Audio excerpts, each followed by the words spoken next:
કેમ છો મિત્રો? આજે આપણે ધોરણ 4 વિષય હિન્દી બીજું સત્રનું પહેલું યુનિટ નઈ રાહ જોવાની છે, જેમાં અભ્યાસ આપેલું છે પહેચાનીએ, પઢીએ ઓર બોલીએ. અહીંયા ચિત્ર આપેલા છે, તમારે ઓળખવાના છે, વાંચવાના છે અને બોલવાના છે. પણ તમને સરળ પડે એટલા માટે મેં નીચે ગુજરાતી પણ લખેલું છે. તમે પણ ઈચ્છો તો લખી શકો છો, જેથી કરીને શબ્દ જે છે એનો અર્થ શું થાય તે તમે ભૂલી ન જાઓ. પતંગ એટલે પતંગ, તોતા પોપટ. જો કે આનું ગુજરાતી ન કરવાનું હોય, તમને આવડતું જ હોય છતાં પણ તમે ગુજરાતી લખી શકો છો, ને ના લખો તો પણ ચાલે. મોર તો મોર, ઘોડા તો ઘોડો. ત્યાર પછી હાથીનું ચિત્ર આપેલું છે. હાથી એટલે હાથી, ઘર એટલે ઘર, રથ એટલે રથ, મોટર એટલે મોટર, પેડ એટલે ઝાડ, પપીતા પપૈયું, ટમાટર ટમેટું, ડમરું ડમરું, ઠઠેરા એટલે કંસારા, છાતા છત્રી, સીઢી સીડી, સપેરા એટલે મદારી, થન એટલે આંચળ, યજ્ઞ એટલે યજ્ઞ, ધનુષ એટલે ધનુષ્ય, ક્ષત્રિય એટલે ક્ષત્રિય અને ઋષિ એટલે ઋષિ. ત્યાર પછી અભ્યાસ 2, દેખ કર સહી રૂપ સે લીખીએ, એટલે સારા અક્ષરે જોઈને તેનું અનુલેખન કરવાનું છે.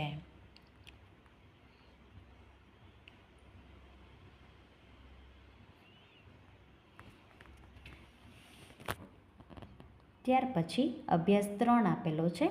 ગુજરાતી और हिंदी वर्णों को समझिए, बोलकर पढ़िए और लिखिए. ગુજરાતી અને હિન્દી વર્ણને સમજીને જે છે એ જોઈ જોઈને લખવાના છે અને વાંચવાના છે.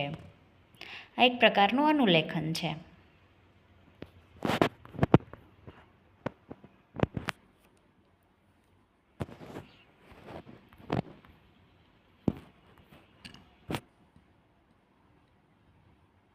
તિતલી, તિતલી એટલે પતંગિયું.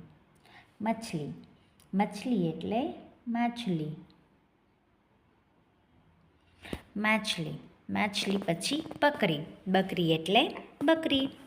કમલ એટલે કમળ, તરાજુ એટલે ત્રાજવું, ગમલા એટલે કુંડું, નળ એટલે નળ, ચૂહા એટલે ઉંદર, બેલ એટલે બળદ, ઉલ્લુ એટલે ઘુવડ, ભાલુ એટલે રીંછ, ખરગોશ એટલે સસલું, બંદર એટલે વાંદરો, કૌવા એટલે કાગડો, કેલા એટલે કેળા, સેબ એટલે સફરજન, અનાર એટલે દાડમ, ફૂલગોબી એટલે ફૂલગોબી, પત્તાગોબી આપણે કહીએ છીએ ફૂલગોબી કહેવાય, જેને તમે ફ્લાવર પણ કહો છો, એટલે ફુલેવર તમે એનો જવાબ લખી શકો.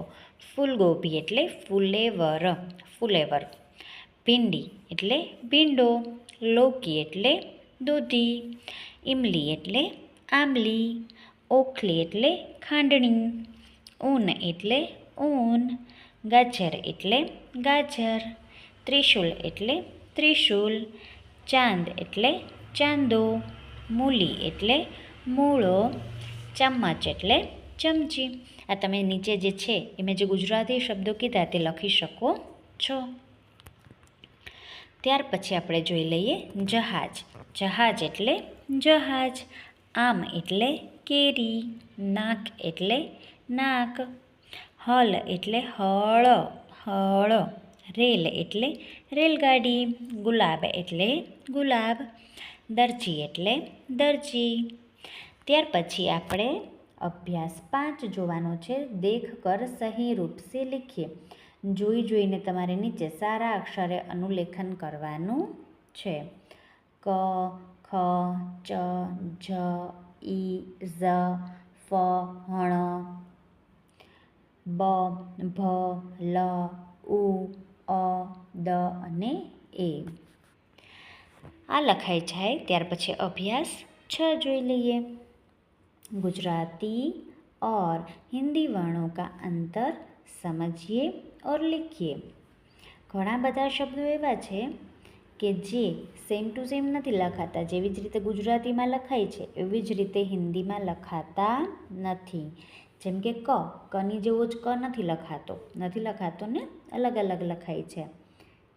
એટલા માટે ક તો ક, ખ જે છે એ પણ અલગ અલગ લખાય છે. ગ જે છે એ એક સરખો લખાય. જુઓ, આ ગુજરાતીનો ગ અને આ હિન્દીનો ગ. પછી ગ જે છે ઘ એ પણ લખાય છે. એનું અંતર આપણે જે છે અલગ અલગ નથી, બંને સેમ જ છે. આ ગુજરાતીનો ઘ છે ને આ હિન્દીનો ઘ થાય.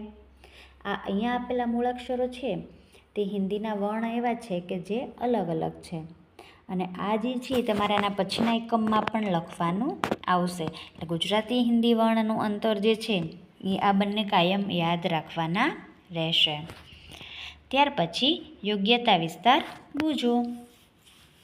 बिना पंखी उड़ जाती, बांध गले में डोर, खींचो तो ऊपर चढ़ जाती, रहे हाथ में जोर. શું આવે આનો જવાબ? તો આનો જવાબ છે પતંગ. અહીંયા આપણો આ એકમ પૂરો થાય છે. હવે મળશું આપણે નવા યુનિટમાં. Thank you friends.